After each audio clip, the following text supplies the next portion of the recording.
Hello, today I'm going to show you the Do-Ray mechanism. It's a two-tone whistle. It's made from Do-Ray Lamp Company Incorporated out of Chicago, Illinois. There's an internal baffle here, and it slides this way and that way with two tones coming out of each one of these.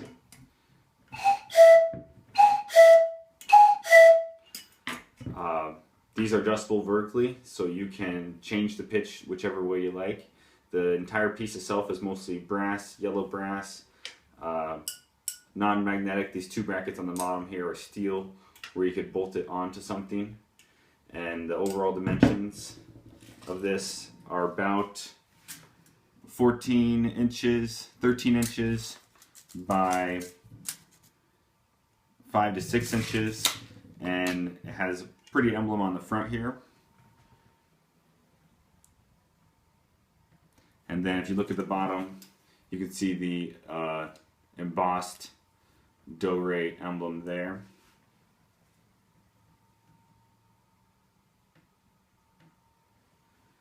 It seems to work as it should. I guess this went maybe on a small model train or children's train at a park or zoo, but it seems to work as it should.